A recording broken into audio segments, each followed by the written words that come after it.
online by this publication, but apparently it does, and it used to have, these print publications, these printed magazines, and it is doing something. Its printed version is enjoying a resurgence this year and increasing the number of issues that it prints from 10 to 12 a whole year. So I think with these magazines, we're seeing that, okay, they're seeing sort of a revival in popularity in a way. And just to be clear, we're not really talking about newspapers, right? The magazines come into print like every month or maybe less often than that, but newspapers are for every day. Well, let me give you an example. We'll use Nylon as an example.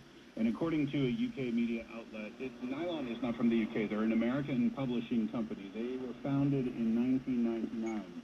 And maybe that's not a household name around the world, but they focus on things like pop culture and fashion and music and beauty. And they were a publication. Digital output in 2017, but in November of 2023, they announced that they're returning to print, and it released in April of 2024 on a biannual basis. So for these companies that are coming back to print publication, it's not like they are abandoning their digital versions of their media, and going back fully to print publications on a daily or weekly or even monthly basis, but they are returning to it. And if you're wondering, perhaps, why, I kind of like this quote from Amanda Mull. She's a reporter at Bloomberg Businessweek. She said, well, wait a second.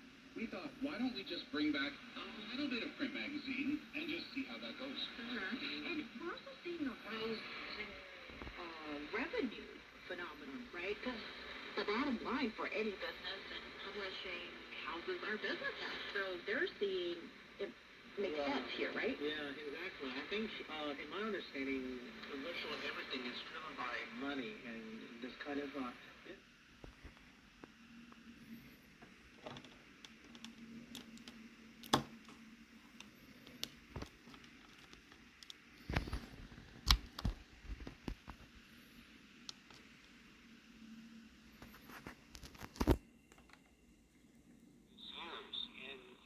marking a return to stability in this market, which are sometimes quite notoriously turbulent.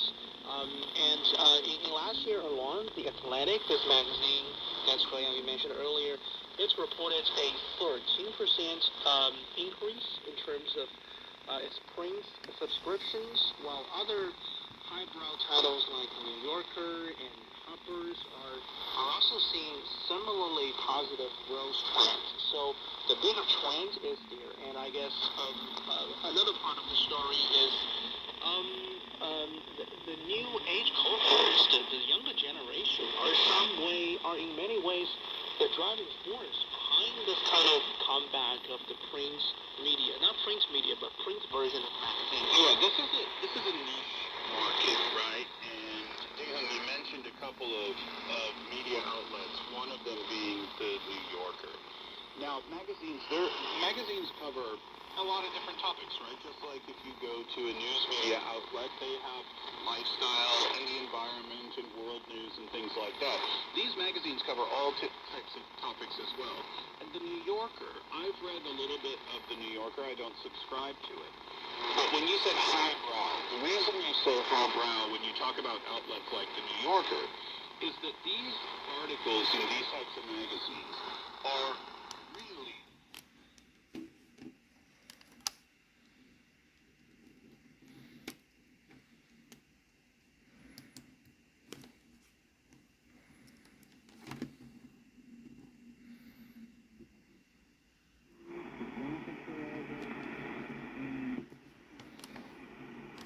highbrow. And that's why we call them niche as well, because it's not like everybody is rushing to buy these magazines.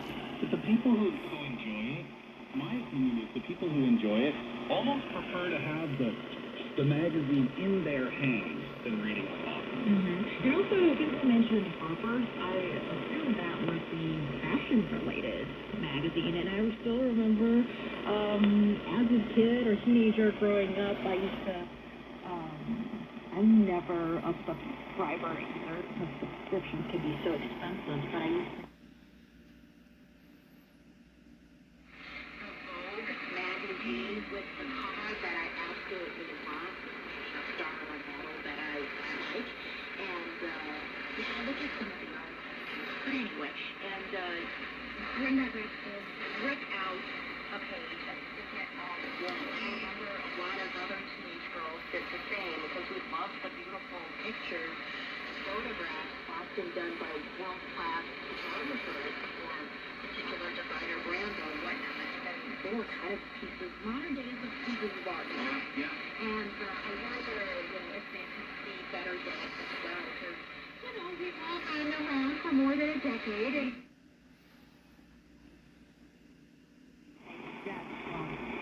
magazines, newspapers, and other print media formats as such. Yeah, I mean, you might think that it's fair when you hear the word magazine or newspaper, like the paper newspaper, we might make that association with old people.